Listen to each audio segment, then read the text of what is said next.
What does the history of colonialism tell us about what is happening today with our data? The historical function of all forms of colonialism has always been to extract and to dispossess. Today, the colony is not a particular territory. The colony is our social lives. All of this data is being continuously extracted from our lives to generate wealth for the benefit of an elite and to facilitate new forms of social control. So that's why we have an alignment between some of these companies in Silicon Valley and far-right political agendas of the current government. That was Professor of Communication Studies, Ulises Mejias. In this episode of Overshoot, we'll talk with Ulises about his co-authored book, Data Grab, The New Colonialism of Big Tech and How to Fight Back.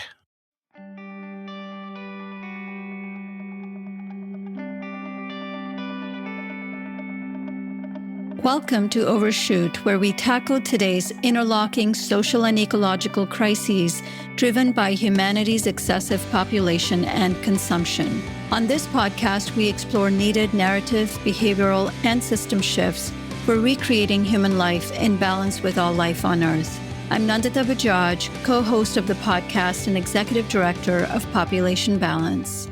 I'm Alan Ware, co-host of the podcast and researcher with Population Balance. With expert guests covering a range of topics, we examine the forces underlying overshoot, the patriarchal pronatalism that fuels overpopulation, the growth-obsessed economic systems that drive consumerism and social injustice, and the dominant worldview of human supremacy that subjugates animals and nature. Our vision of shrinking toward abundance inspires us to seek pathways of transformation that go beyond technological fixes toward a new humanity that honors our interconnectedness with all of life. And now on to today's guest. Ulises Mejias is professor of communication studies at the State University of New York at Oswego and recipient of the 2023 SUNY Chancellor's Award for Excellence in Scholarship. He is the author of Off the Network, Disrupting the Digital World, and with Nick Coldry, The Cost of Connection, How Data is Colonizing Human Life and Appropriating It for Capitalism. His latest book, also co-authored with Coldry, is Data Grab, The New Colonialism of Big Tech and How to Fight Back. Dr. Mejias is co-founder of the Tierra Común and the Non-Aligned Technologies Movement, two innovation and support networks of activists, educators, and scholars working towards the decolonization of data. And now on to today's interview. Hi, Ulises. Welcome to Overshoot. It's wonderful to have you. Thank you so much for joining us today. Thank you for the invitation. Happy to be here. And you may have seen that our podcast looks at the many drivers of our social and ecological crises, two of which, namely our growth-obsessed economies and a blind faith in technology in the name of so-called progress, are explored in depth in your work. Your latest book that you co-authored with Nick Coldry, Data Grab, The New Colonialism of Big Tech and How to Fight Back, introduces the concept of data colonialism and how this modern form of colonialism connects to the broader patterns of historical colonialism and the capitalism it gave birth to. We're excited to have you help us understand the increasingly extractive and exploitative nature of big tech in our digital lives and the enormous and growing power imbalances that it is enabling. So we can start with how you open your book. You've talked about your interpretation of our current relationship to data as a new form of colonialism and how it began when you noticed a similarity between actions of the Spanish colonizers and contemporary terms of service agreements for various digital services. Agreements that probably everyone listening to this podcast no doubt reads in full with their training in contract law. Could you speak to that similarity that you found? Yes, of course.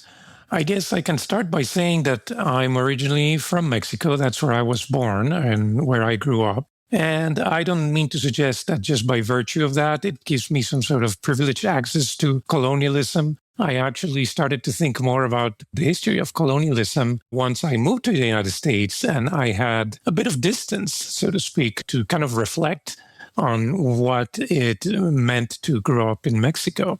But all of this to say that since then, I've been very interested in the history of colonialism, and especially in Latin America, but other parts of the world as well.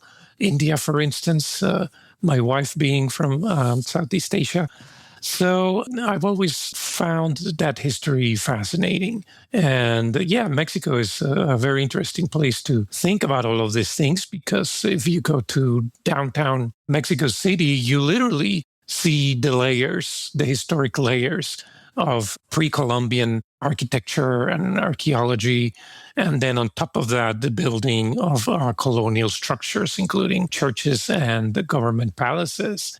And so I was actually very interested in this early history. And at some point, I ran across this document called the Requerimiento. And this document is quite interesting because it's a document that was used by Spanish conquistadors just as they were about to colonize or enter into a village or a city. And it's framed in very legalistic terms. But what's most interesting about it is that, of course, it was being read in Spanish to a population that did not speak Spanish, a population who could not understand what was being said to them, quite literally. This document, the Requerimiento, basically starts by saying, here we are representatives of the Pope and of the Catholic Church and of the King and Queen of Spain. And guess what? We're here to stay. And basically, everything that belongs to you now belongs to us. We're going to take possession of it. We're going to turn you into slaves, not just you, but your wives and your children. And we're going to engage in acts of war and create all the mischief and terror that we can.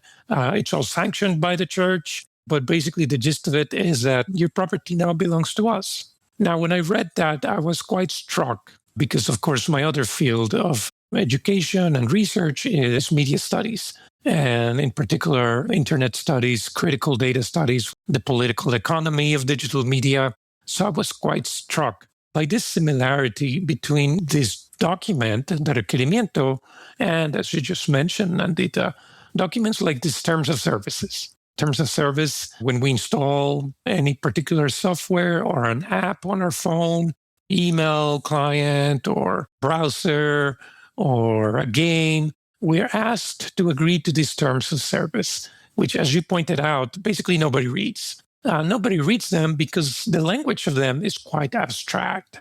But if we actually go through them carefully, basically the language is very similar to the Requerimiento, not in the sense that Google or Meta are going to enslave us and take away all of our property, but in the sense that, yes, we're going to engage in this process of extraction.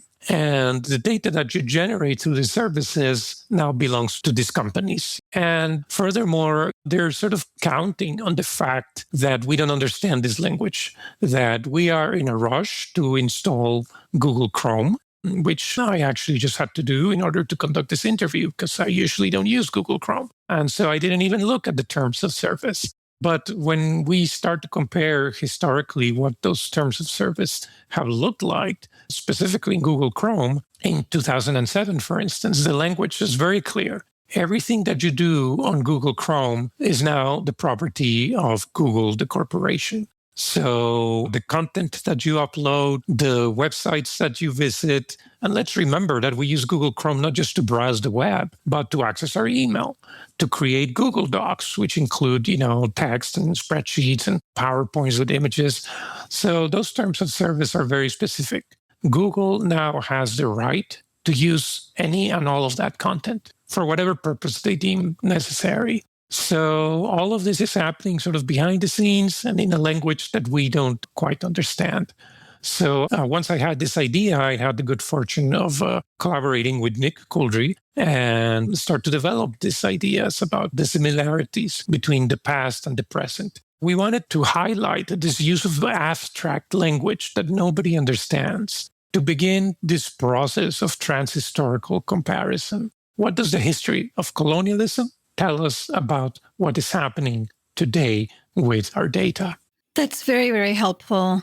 And I like how you started with your own historical experience of growing up in Mexico and seeing remnants of colonialism all around you. I mean, I can relate to that experience. India had been colonized for 100 years before I was born, long before I was born. And I grew up in a post-colonial India, never really questioning what the pre-colonial or post-colonial differences were in India. For me, that was the norm. Everything that colonialism has brought. And we'll talk later about civilizing narratives that you discuss. But I even recall in some cases, we were told that it was good for the country because it helped develop it into a much kind of better way. And you talk in the same way about data colonialism and the different ways, as you said, it's very similar to traditional colonialism. Can you define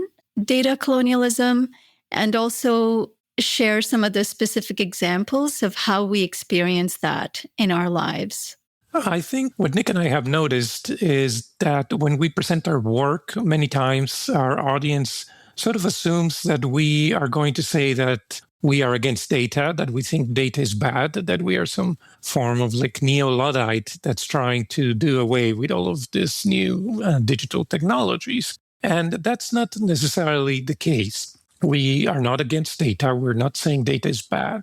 If you use something like the weather report, you're using data, right? So as a category, there's nothing inherently bad about data. We are very specifically defining data colonialism as follows. We're saying that it's an emerging social order.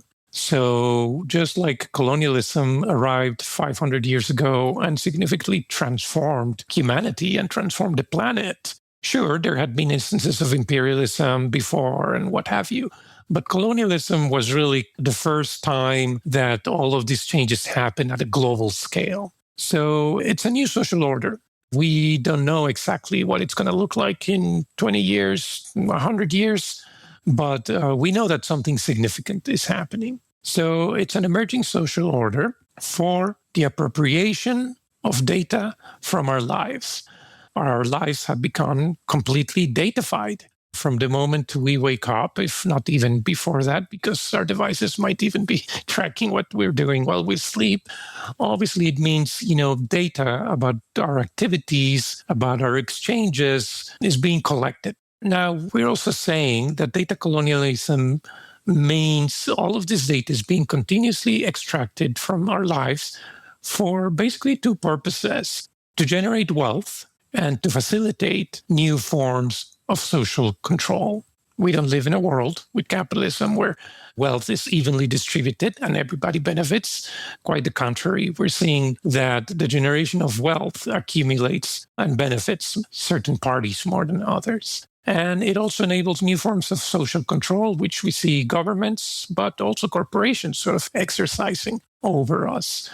They're taking advantage of this information that they're gathering from us in order to perhaps manipulate us, maybe in quote unquote innocent ways, in the sense that we might see an advertisement for a product that we might enjoy, and maybe not so innocent ways, in the sense that, for instance, politically, we might be manipulated to believe that a candidate has our interests in mind more than another candidate. So that's kind of how we define data colonialism.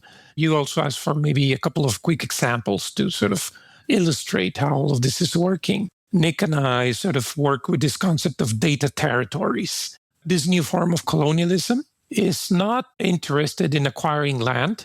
It's interested, obviously, in acquiring data. But the relationships that we developed to data is very similar to the relationships that corporations in the past developed to colonial territories. A colony is a bounded space where certain rules apply. And if you happen to live or occupy that colony by choice or by birth or whatever, you have to abide by some of these rules. So let's think, for instance, of these different data territories. Go back to the example of Google and all of the Google products that many of us use on a daily basis. That would constitute a data territory, right? I use Gmail.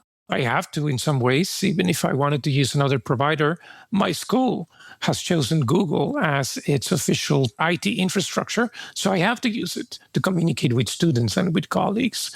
And we all use Google Docs, and we all use all sorts of different Google services, and we upload our videos to YouTube and so on and so forth. Now, what does this control over this data territory facilitate or enable? It's recently being reported that Google is going to use, for instance, all of the stuff that we do on Gmail and everything that we do on Google Docs. It's going to take all of that data to train its AI models so that it's presented as a favor to us. It's presented as something good for us. Because when we do searches on Google, now those searches are going to be personalized by an AI trained on our data from our emails and our Google Docs. So that kind of gives us a very concrete example of what a data territory is. But it's not just that. I mean, I'm thinking in my community, there's a lot of discussion these days about flock cameras. Basically, Flock is a company, and they produce these surveillance cameras, license plate readers. So in the town where I live, we have started to see a lot of these cameras prop up. And every time you drive by, they take a picture of your license plate. And of course, they store that data and analyze it and can build very extensive profile of who is driving what car, where that car is going, at what time of the day. Lots of important information about our activities. Now, of course, this data is then licensed or rented to police departments or to housing communities, to neighborhoods, if they want to buy it. I think the idea is that we can perhaps control crime because when a crime happens, we'll be able to very quickly identify a particular car going in a particular direction. But people are concerned. In some states, in the southern United States, there's evidence that some police departments have used data from these cameras to, for instance, track women who have had abortions, who have visited abortion clinics. So you can sort of get a sense of how this data might be used. The other big use that's being reported in the news is this data can also be used in ICE operations, the Immigration and Customs Enforcement Agency, which, as I'm sure many of your audience know, these days we're experiencing mass incarceration and deportation of immigrants. So ICE can also use this data from vehicles to try to locate supposedly criminals who have violated immigration contracts. The last quick example I'll give is data centers. Data centers are also very clear data territories. They embody physically the spaces where these corporations need to have a bunch of computers to analyze and store and disseminate all of this data. These data centers are in some parts of the world earning quite a bad reputation in terms of environmental impact. They use up a lot of energy, use up a lot of water. So again, these data territories have very specific and concrete impacts on our social lives, on our political lives, on the environment, on surveillance, etc. Yeah, and you've discussed the differences between data colonialism and traditional colonialism. Traditional colonialism definitely being much more violent, appropriation of people and property, land, whereas data colonialism is often done for convenience or connection. Wondering if you could drill down a little further into the similarities between data colonialism and traditional colonialism. This one form that has 500-year history and this other that is just a few decades old. Exactly. Yeah, that's a very important distinction because that's another aspect of our work where Nick and I have many times encountered a little bit of resistance because people tell us, okay, you're talking about colonialism and I understand what that means. And we have a 500-year history of colonialism. But if what you are describing for us is a new form of colonialism, where is the violence? Are you making a one-to-one comparison between what happened in Mexico, what happened in India, and what's happening today in these new data territories? And people I think, understandably, can get a little bit uncomfortable about those comparisons because at the end of the day, yes, we're talking about entire genocides, for instance, in the Americas that resulted in as much as 95% of the indigenous population being obliterated as a result of colonialism, not just direct violence, but also disease, etc. But yeah, as a result of this violent encounter between two cultures. So we do want to be very clear about this. We are not making a one-to-one comparison. Colonialism in Mexico looked very different than colonialism in India, which also looked very different when compared to modern forms of colonialism, depending on who you ask. Places like Puerto Rico or Palestine might be examples of current forms of colonialism. And of course, we have different kinds of colonialism, plantation colonialism versus settler colonialism, etc. So we want to be respectful of all of those differences in terms of the scales and the context and the location and the history. At the same time, there is one clear similarity that all of these forms of colonialism share, and that is the function, the historical function of all forms of colonialism has always been to extract and to dispossess. And you're right, the other point that's important is the relationship between colonialism and capitalism, because I think many times we sort of think of those two histories as separate. Colonialism happened first, then it ended. Colonies got their independence by and large, and then capitalism came along and it was a completely different system. Part of the argument that we're trying to make in our work is that those two histories are much more intertwined than we usually assume. And this is, of course, not our innovation in terms of this argument has been around for a long time, and especially post-colonial scholars have thought about this quite seriously, that you cannot have capitalism without colonialism. The extraction that happened during colonialism, in the plantations, for instance, to simplify things a little bit, that accumulation of wealth financed the factories of early industrial capitalism.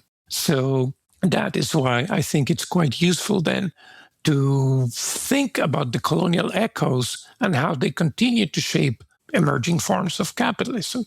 People talk today about data capitalism, surveillance capitalism, etc. Those lenses or frameworks can be useful to understand what's going on. But what we are saying is that we need to also historically contextualize them. And in order to understand what capitalism looks like today, we need to understand the history of colonialism and treat it not just as the past, but see how it continues to shape the present.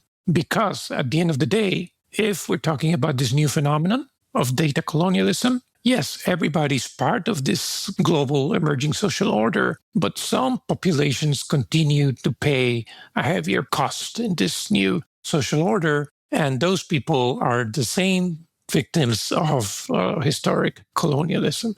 So people of color have more to lose. Women have more to lose. Poor people have more to lose. So that's the way in which colonialism continues to reverberate, even in this new digital economy.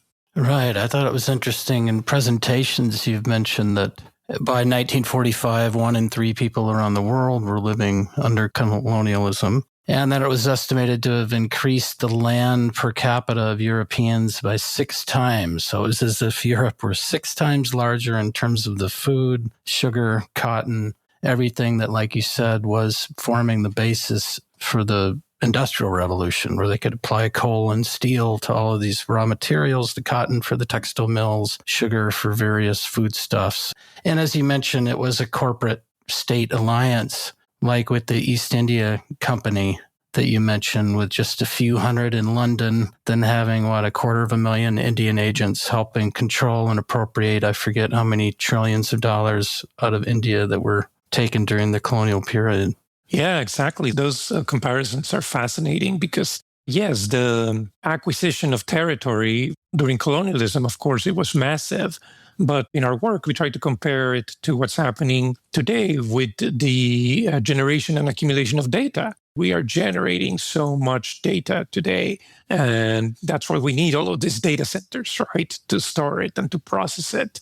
And we need all of this compute power to feed it to AI models so that supposedly, that can make our life easier. The scales are quite interesting.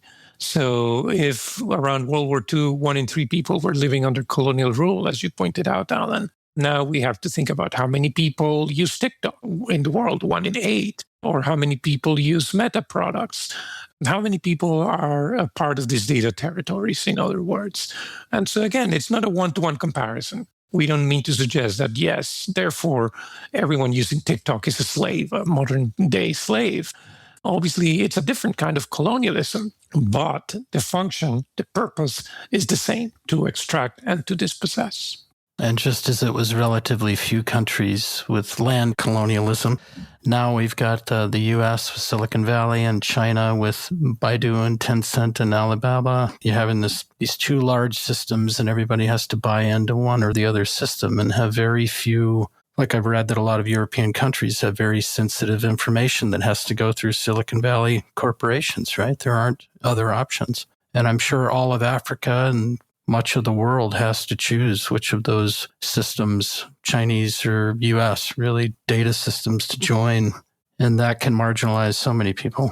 Yes, because again, the whole point of the system is not to distribute wealth and benefits equally, is to concentrate power and to concentrate wealth. So that's why we have an alignment between some of these companies in Silicon Valley and far-right political agendas of the current government. Because, yes, what they want to do is concentrate all of this wealth and power for the benefit of an elite. We've seen this before. I think that's also why the framework of data colonialism resonates with many people, because it's like, well, we don't need to make wild guesses about the future. We've seen this before. We know where the history is going, and so we know what's at stake.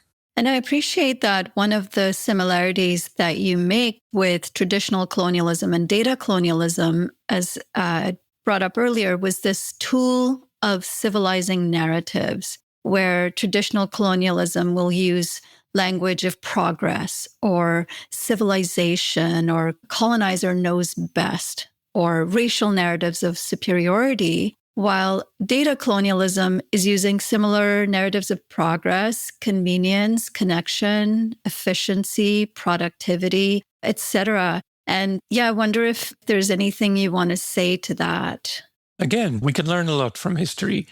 And we can see that colonialism wasn't just about acquiring land, it was also about colonizing the minds of the colonial subjects.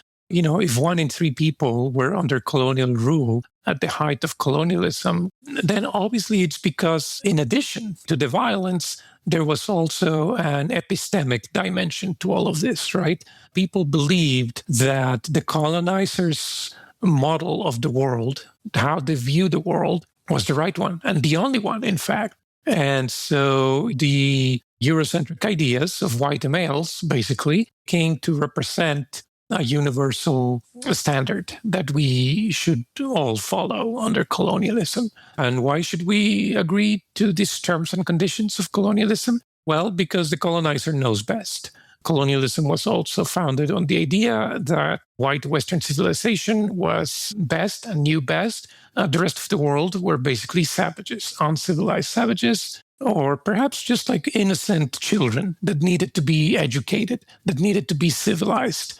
And so the idea was to present colonialism as progress, as the spiritual salvation, because heathens needed to be brought to the true and authentic religion. And perhaps later we can talk also about the alignment between what's happening today in Silicon Valley and certain ideas of Christianity and the Antichrist, which suddenly some billionaires seem to be very interested in. So religion is not completely out of the picture. It's still around.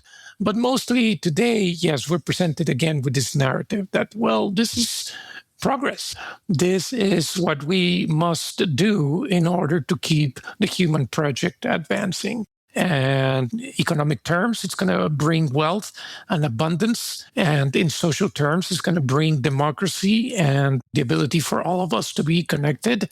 And if people start asking questions, we are told, well, before the colonizer knew best. Today, the CEOs know best. They know what's good for us. and the products that they're building know what's good for us. So we should just trust in all of this. And so there's definitely this epistemic dimension to colonizing our minds, not just acquiring territory or building up wealth. It's also about getting us all to believe that this is the right and only way to move forward. Well, and as we look at on this podcast, the ecological devastation of traditional colonialism, the forest and the soils and the waters, and now new tech, big data growing at an enormous rate, where I saw in an article from MIT Review, by 2026, the electricity consumption of data centers would place it between Japan and Russia in terms of an entire nation's electricity demand. And Goldman Sachs estimating global electricity demand growing 50% from 2023 to 2030. So this is enormous growth of natural resources, water, energy, creating all kinds of pollution, and backed up often with a view that even in areas like renewable energy, that we've got to have certain sacrifice zones. And we may see data centers being put in global south if the global north doesn't want them. So we've seen that more of that from an ecological perspective also. Yeah, and this idea that never-ending growth is sustainable, right? Which is what drives capitalism, which is what drives data colonialism as well, in terms of we need more data, we need better models, we need more data centers because those are going to power AI. And it's one thing to say we need 10% more energy, but apparently there's just no end. I was listening to another podcast where they were quoting Elon Musk. They asked him, it's like, okay, well, how much more energy are we going to need? What's the end goal here so that at least we know what we're going to shoot for? And he said something ridiculous like, well, eventually all of the energy that comes from the sun, and in fact, all of the energy that comes from the galaxy will need to be dedicated to power data centers and AI and all of these conditions. So I don't know what drugs these people are on and why are people believing this, taking them seriously. I mean, we kind of know why, in the sense that we are in an AI bubble. And so in order for this wealth machine to keep generating more and more, we need lots of people sort of, not asking questions and just believing that all of the money spent on data centers is a good investment. But yes, I think the rest of us are kind of like scratching our heads and thinking, there's just no end that we can see. And so the narrative, the civilizing narrative, is not just about civilizing savages. It's about taking over galaxies, in terms of, all of these resources should be at the command of a handful of people who are going to tell us what is good for humanity. Yeah, and there's kind of this fascination and obsession with the concept of innovation, right? That these are the people who are innovating new tech, new ideas. And you've also discussed how it's not unsurprising that data colonization follows traditional colonialism because the science and tech, in a way, emerged with and around the time of colonialism. So though they may not be totally hand in glove with colonialism narratives, they are heavily influenced by it. And I like that you said earlier, technology is not neutral in the past, and it continues to be owned by the most privileged in society, who then get to set the rules of what technology gets pushed out, how it's used, and, how it continues to exploit and dispossess those who have always been on the margins of society. So I think that's very, very fascinating. And you've also argued, like traditional colonialism, data colonialism has to constantly expand its territories of extraction. And you've used the 4X model of territorial expansion. Can you explain that model and highlight some of the new territories data colonialism is moving into? Yes. So this was another sort of moment when Nick and I were developing our argument that we ran across something that we thought it would be good to use it to sort of explain what's going on. And this time we actually borrowed something from the world of video games, in particular strategy video games. For instance, there's actually Colonialism, the video game, part of Sid Meier's Civilization series, which I think many people are sort of familiar with those kinds of games, right? And so if you visualize this kind of game, You're usually in this particular game playing the role of a colonizer. You can be the Spanish Empire or the British Empire or the French or the Dutch, I think. And so your role is to go around this virtual world and establishing colonies, planning your resource management, pacifying rebellions if the natives get a bit troublesome. And so in order to do this, you have to apply what is known in strategy video games as the 4X model. And those 4Xs are explore, expand, exploit, and exterminate. You have to go through this process again and again in order to win the game, succeed. And so when we encountered that, we thought that this is actually quite a useful summary of what the colonizers' playbook is, because they did exactly these four things also: explore, expand, exploit, and exterminate. The whole idea of colonialism is that first you go out and explore new territories. The idea is then that you expand them by establishing new colonies and connecting them to each other, and also, more importantly, connecting them to the center of empire so that resources can flow in very specific directions. So you expand your empire, you exploit the resources of that empire. So certain parts of the world can contribute silver and gold, other parts of the world can contribute cotton or sugar or coffee, etc. But the idea is, again, to build a machine that concentrates power and wealth. The idea is not to distribute it evenly. The idea is to capture it and accumulate it in very specific centers of empire. And then, of course, because while doing this, you create a lot of animosity and ill will, people are going to rise up and protest. And so then the last X is exterminate. Sometimes you will need to kill off indigenous populations, put dissenters in jail, or even if we think of extermination not just in terms of violence, but in terms of, as we were just saying earlier, epistemic violence. You're going to exterminate alternative ways of thinking so that only one way of looking at the world survives and becomes prevalent. So again, this model of explore, expand, exploit, exterminate is quite useful to see what corporations in collaboration with states today engaged in this process of data colonialism are doing. I talked a little bit already about what a data territory is and how the whole point of this system is to create these enclaves, these sacrifice zones, where all you're going to do is extract these resources to the largest extent possible. Today, the colony is not a particular territory. The colony is our lives, our social lives. Those are the zones of extraction. We generate all of this data when we post pictures or create documents for work or for school, when we engage in financial transactions. So all of this data is being accumulated and put to the service of generating wealth. So these data territories, we're starting to see new ones. It's not just social media. It's not just AI chatbots. For instance, EdTech, educational technology, something close and near to my heart because I'm a professor. And so I see this very closely. In order for me to do my job and for students to learn, we have to rely increasingly on tools provided by some of the same companies that we have been mentioning. And so education has become also a space where data generated through the learning process can be extracted and accumulated. Health tech, again, the datafication of healthcare, not just through, let's say, making sure the data systems of hospitals are now online, but also through all of these devices that monitor our health, Fitbits and Apple Watches and all of this. And so that's also become quite a big, important and rich data territory. Health data has become quite a lucrative resource that these companies want to accumulate.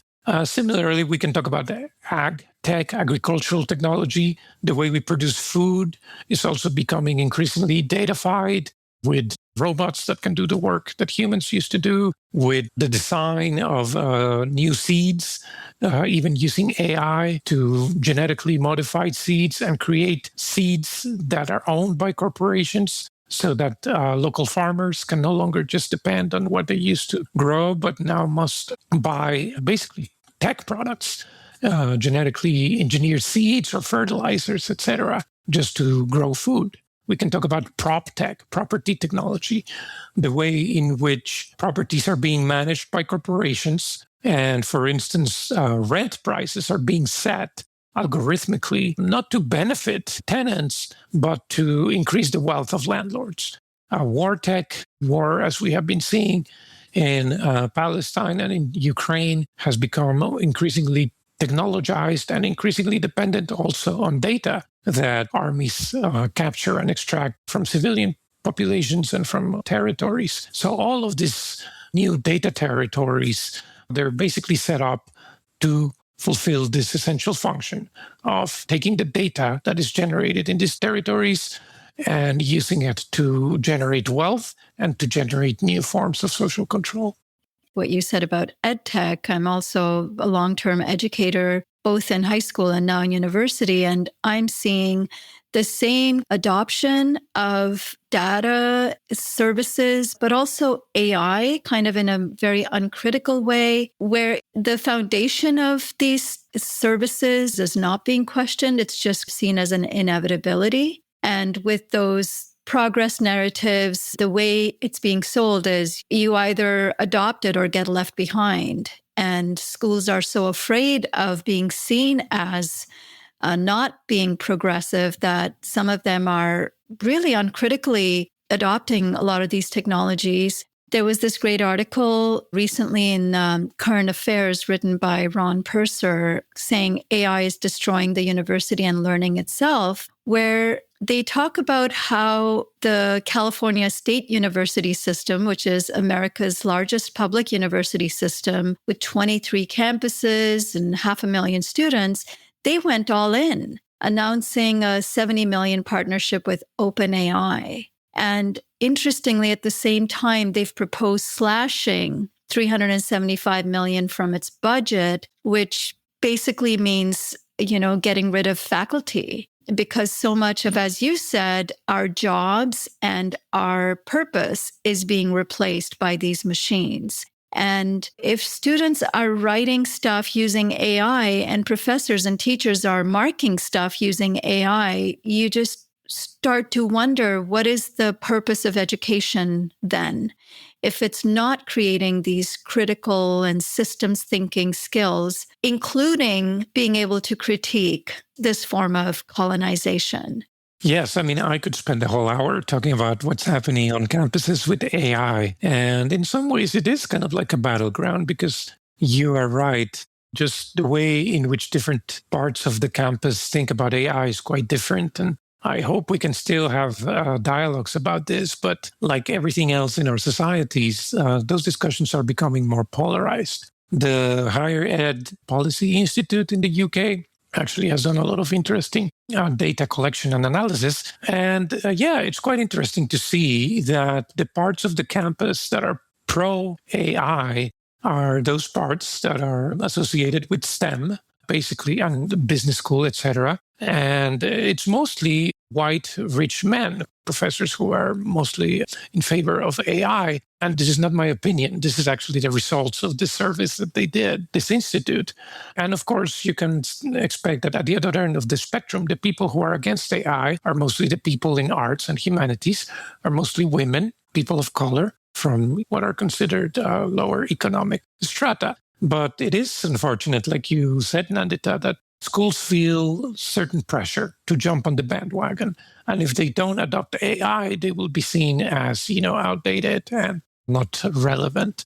Having said that, I think it's quite interesting that my students are completely against AI, most of them. Because again, we're talking about students in the creative fields, arts, humanities, writing, media. And so they see the writing on the wall. And so this narrative that, you need to learn how to use AI because in your job, you will be expected to do that. Well, students are starting to ask, it's like, is there even going to be a job? So what's the point of training me for a job and telling me I need to learn how to use this tool if this very same tool is resulting in fewer and fewer jobs in my field? So, the discussions happening around campuses are quite interesting these days. Yeah, and as you note, a lot of the territories, not just ed tech, but ag tech and health tech and transport tech and just every area of our lives, In the past, the government had a critical role in computers and the internet and going to space, at least in a country like the US. And there's at least some accountability we can exercise through the government. These new territories are being explored and exploited primarily at the behest of private capital, private corporations. So you have companies like Palantir that are deeply embedded in multiple sectors: policing, immigration, public health, military operations globally. And that's a scary new element, that there doesn't seem to be as much public accountability of a lot of the advancement into these new data territories. And this state corporate alliance can be used for a frightening level of social control. And as you've mentioned a bit of the epistemic domination, the power to define what counts as knowledge and truth. And to the extent that's coming out of more private capital wealth accumulation interest, even more than in the past. How is that reshaping our sense of reality and agency? Yeah, because you're right. I mean, as we sort of established earlier, colonialism has always been a partnership between the state and private enterprises, with the East India Company being a good example that we already mentioned, but even going back to the Spanish Empire, and they had something called the Casa de la Contratación de las Indias, which was basically also kind of like a proto-corporation that did the dirty work of the state. You're also correct in pointing out that the relationship has sort of shifted. I think the state used to have more power and the authority to establish laws, to collect taxes, to put limits on certain kinds of colonial activities. Whereas now it's very clear that with the disintegration of the state, the defunding of the state, corporations are playing a much more important role. So, for instance, we're talking about data extraction. And the state used to have the authority to collect data from citizens, right? Through census, things like that. Nowadays, to the extent that they don't have the resources to do that, they depend on private corporations to do that. And so what we have found is kind of like an interesting loophole where before the state could not collect certain kinds of data. It would be unconstitutional or illegal for the state to do that. Today, they're getting around that because they're not collecting the data themselves. They're licensing the data from private corporations that collect it. And so some good lawyers are trying to challenge this because it's like, well, this is still illegal. This is not constitutional. Just because you're not collecting the data yourself, but are getting it from somewhere else, doesn't give you permission to use that data. But, at this moment, we've sort of just gone past that point very rapidly. And so not a lot of people are aware that this is happening or are trying to sort of determine how to stop it. But yes, we can see how it can be used to basically shape our realities and shape our understanding of the world. And, we've just talked about AI and even just the way in which AI is being introduced into scientific research. And so I think, we're going to see a crisis where more and more researchers are losing the abilities, the critical thinking and the skills that come with the ability to do science. And all of that is being sort of offloaded to AI. And perhaps even, instead of having to do research and studies, let's let AI conduct experiments with synthetic data. It's like, why go and study 100 human beings? That's expensive. AI is going to come up with 100 synthetic profiles, and let's do the experiments on those profiles. So we're on a way for a serious crisis in scientific knowledge as well. And you've also written about the rise of artificial bureaucratic intelligence and used the term social quantification sector to describe the new social class that manages and profits from data extraction. Can you unpack what you mean by those ideas and how they help us understand where AI is heading and the kinds of power that's being concentrated through data colonialism? Well, so I wrote an op-ed about this concept of artificial bureaucratic intelligence. It was a little bit tongue-in-cheek because, of course, the oligarchy, the tech oligarchy keeps talking about AGI, right? The sort of like this constructing this all-knowing deity, AI machine that will tell us how to solve all of our problems. I don't think we're getting close to doing that. But in the meantime, we have all of this negative social impact that introducing AI into our lives is creating. But of course, when I say bureaucracy, it's sort of like this negative cliche of people who abuse state power to basically encircle us in meaningless procedures and hoops that we have to jump through. So if that's sort of the starting premise of bureaucracy, I thought, yeah, AI with its hallucinations and with its inaccuracies can actually be a very powerful bureaucratic tool, because bureaucracy is one area where inaccuracy is not a bad thing. What you want to create is confusion, and what you want to create is a lot of meaningless hoops that people have to jump through. And so if AI is not accurate and it is in fact creating hallucinations, that's actually not a bad thing from the perspective of a bureaucratic government.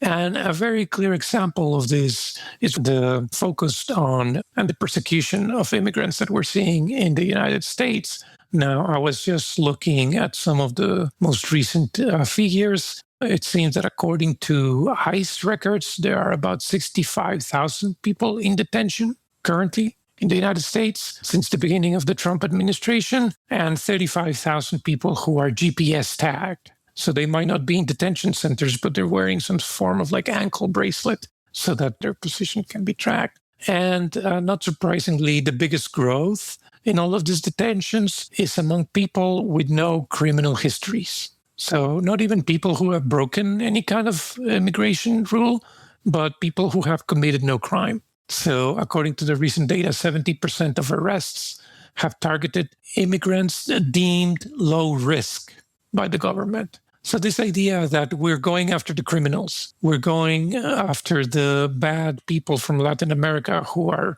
raping our women and dealing drugs on street corners, that's just a fantasy. I do want to point out that this has been a fantasy for a long time, even before Trump. I mean, Obama, not for nothing, he was known as the deporter-in-chief because a lot of deportations happen under his watch. But what's the change that's happening is that now, I guess, they've run out of criminals to try to catch and deport, so now they're going after innocent people. So again, this is an application of algorithms and AI where inaccuracy is quite valuable.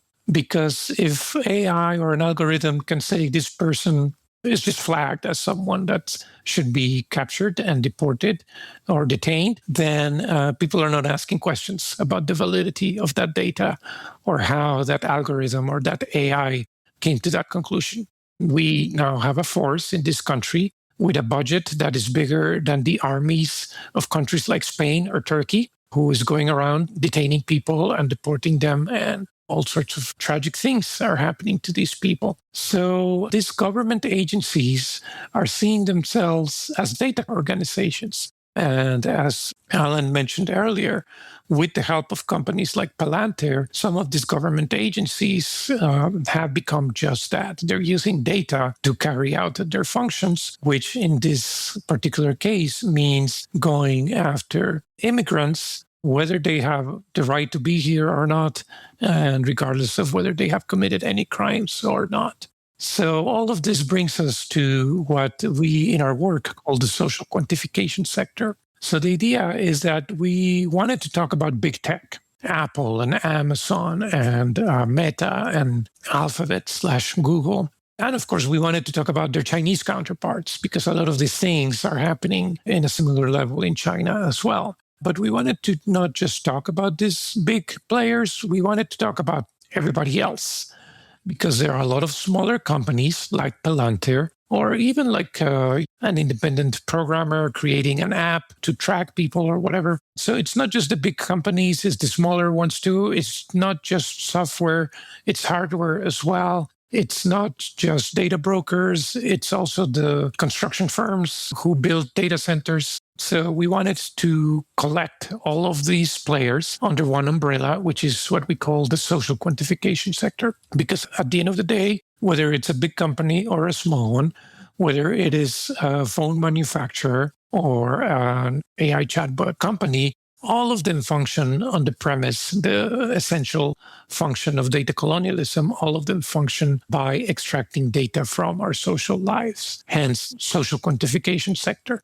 So that's where those ideas came from. Yeah, this unholy alliance that you speak about between government and corporations, I want to also tie it back to another thing, that you mentioned in terms of surveillance. It's not complete coincidence that this kind of new obsession with detaining and deporting immigrants and this obsession, especially in the United States, with this low fertility alarmism, that we're not producing enough American babies. And you talked about the surveillance of, who's going to abortion clinics. There's now period trackers. And you mentioned also earlier this overlap with Christianity. And I think there is an overarching narrative around the great replacement theory, this fear of running out of the right kind of people within not just the United States, but this is happening in so many other countries. And at a time when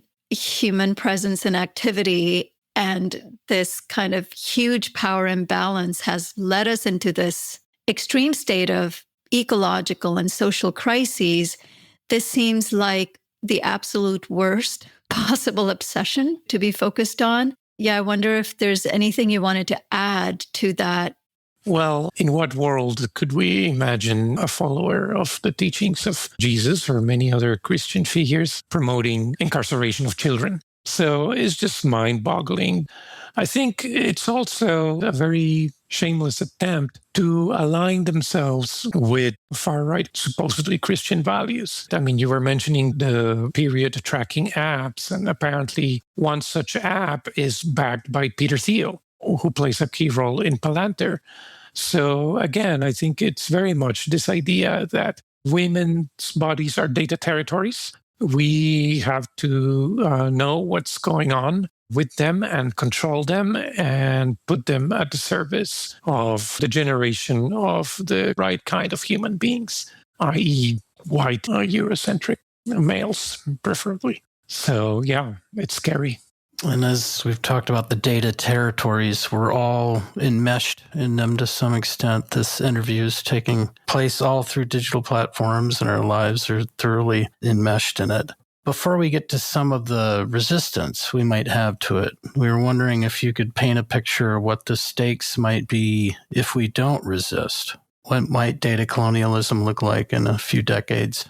Well, in some ways, with your help, we have been talking about many of those issues already throughout this interview. Just the idea that we are creating a world where there is increasing inequality because the wealth that's being created ends up in very few hands. We're creating a world that is very oppressive towards certain kinds of people, which traditionally have been the same victims of colonialism that we've seen for centuries. So when we talk, for instance, about the impacts of the gig economy, things like that, obviously we see that these things are impacting mostly people of color, migrant communities, women. So yeah, it's not a world that has direct violence in the way in which we're used to thinking about it, physical violence, but there's plenty of that too, especially when we think about the genocides that are going on in Palestine, for instance. And again, the role that technology and data plays in part of that too. So physical violence is still very much with us, but we also have all of these new forms of symbolic violence, epistemic violence. So yes, what's at stake is basically a world where only a few people get to live behind high walls because they have to protect themselves from the mess that they've left behind. A world which benefits very few at the cost of the lives and the quality of living and the dignity of the majority of the world. We don't need a lot of imagination to paint that picture. That picture we have seen for 500 years. It's the picture that colonialism and then the combination of colonialism and capitalism have painted for us. So that's what's at stake. Yeah, it reminds me of the debate that I've heard over the decades between are we headed towards Orwell's 1984 or Huxley's Brave New World? And it feels like it's a bit of both, the big brother surveillance, which AI and big data are enabling, and the social control of a 1984 combined with kind of the dopamine distraction, pleasure, convenience, algorithmic ease of life, of kind of a brave new world, combined with designer drugs and who knows what else that might be equal to Soma at some point. Plenty of dystopian possibilities. Yeah, and I forget now the name of the author doing work on this subject, but since you mentioned dopamine has also been a very instrumental colonial tool. So certain colonial crops, sugar and coffee, the growth of these substances that always give us a nice high. And so we can trace, the colonial evolution of these substances compared now to social media and AI, which again gives us a very nice high, of course, followed by a crashing low. But it's the same cycle. So to finish the conversation, what are some paths of resistance for both us as individuals and groups, communities? What do you see as some of the most promising contemporary approaches to resistance? Yeah, this is important because, when we present our work, it can get pretty dark and tends to come across as pessimistic. I know some people sort of feel that it's a privileged position to be this pessimistic. Perhaps there's a little bit of truth to that, although I disagree by and large. As someone from the global south, I am comfortable with pessimism at the service of critical thinking. And I do think that the naive optimism, that's actually where the privilege lies. I think, when we present our work and people say to us, okay, this is all very depressing. Please give me a list of 5 things I can do right now to fix this so I can feel better. And so, our message is not geared towards that.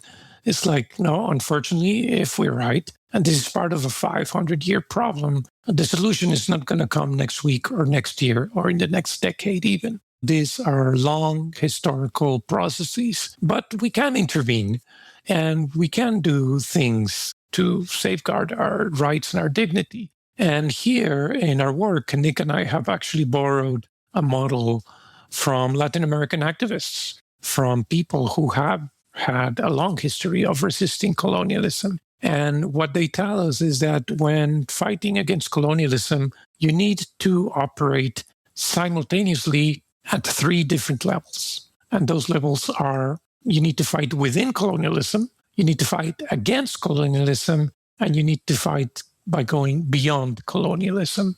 And if you only focus on one of those things, it's not going to be enough. So we need to expand our horizons of opportunities for intervention across all these 3 different levels. So very briefly, what does that mean?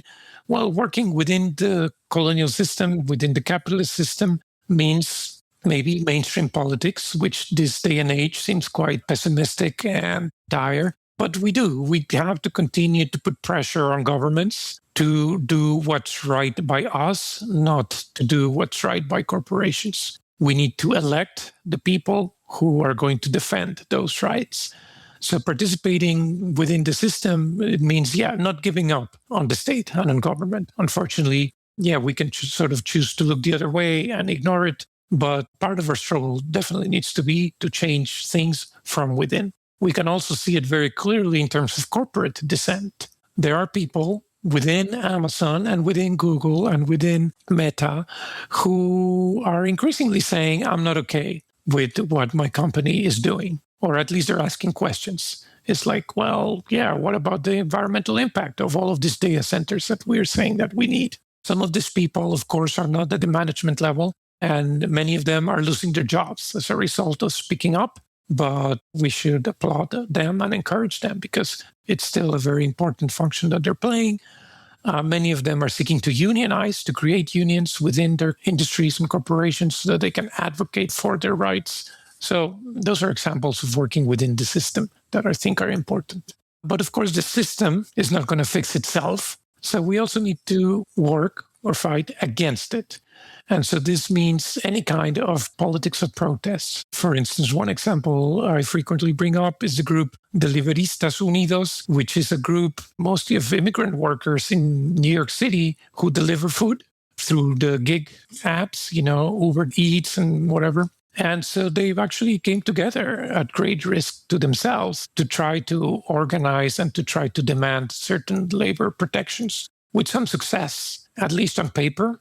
Another good one is all of the community organizing that is happening around protesting against data centers. So as all of these data centers are encroaching on our communities, there are neighborhoods, there are communities who are saying, hold on a second. You say this is going to bring jobs, but what does that mean? You say this is going to bring tax income, but let's look at the record of some of these companies, or let's look at past histories and see if this has actually happened in the past. And at the end of the day, yes, we don't want data center in our neighborhood if it's going to mean increasing energy prices and if it's going to mean depleting water resources. So people are organizing against construction of more and more data centers. So that's the second level, working against the system. Lastly, what does it mean to work beyond the system? Of course, that's where imagination becomes quite an important tool of colonial resistance, which is a tool that has always been deployed by anti-colonial, decolonial forces. Because when colonialism couldn't be resisted with the body, it could be resisted with the mind, as we have said, by decolonizing the mind. So imagination, cultural responses to everything that is happening, developing alternative technologies so that we don't have to use Google Docs. We can use Nextcloud, which is an open source alternative that is, free and available to the public. So that's where thinking beyond our current circumstances, thinking about other worlds, other realities, other possibilities is going to be crucial and important. And we must engage in that as well. Right, and moving beyond tech to more direct interaction with nature that's not mediated by tech, or face-to-face communication would be two ways to kind of resist just being on any sort of digital element. And it did remind me that within the system, there's an interesting tension between people like Trump wanting to deregulate AI and various states. Some of them conservative, like Florida, Arkansas, and Texas, want states to be able to regulate AI. Bernie Sanders wants states to be able to regulate AI. So that would seem to be quite an important within the system element that we can all try to ensure that the states in the United States have the ability to push back. Yes, that's a great example. And I also really appreciate what you said about our responsibility to be realistic about where we're headed and where history has brought us, and to not buy into this often delusional form of optimism that so much of our culture is obsessed with. And there is this fear that if we're not constantly subscribing to some form of optimism, that we automatically are subscribing to despair. And I think you and so many other people, including us, we are showing that that is not what it means. You can actually lean into the realism of the terrible nature of the reality that we're in and still be fighting. It doesn't mean we become paralyzed and destabilized if we're not optimistic. There's a lot of strength in being honest about the state of the world and still fighting to minimize suffering and injustice. So I really want to thank you for your incredible work in drawing such important distinctions and similarities between the traditional form of colonialism and data colonialism, and also helping to expand our knowledge about how we and our listeners can engage in different forms of resistance. Thank you so much also for your time today. Thank you. Thank you. This was a wonderful conversation. That's all for this edition of Overshoot. Visit populationbalance.org to learn more. To share feedback or guest recommendations, write to us using the contact form on our site or by emailing us at podcast@populationbalance.org. If you enjoyed this podcast, please rate us on your favorite podcast platform and share it widely. We couldn't do this work without the support of listeners like you, and hope that you'll consider a one-time or a recurring donation. Until next time, I'm Nandita Bajaj, thanking you for your interest in our work and for helping to advance our vision of shrinking toward abundance.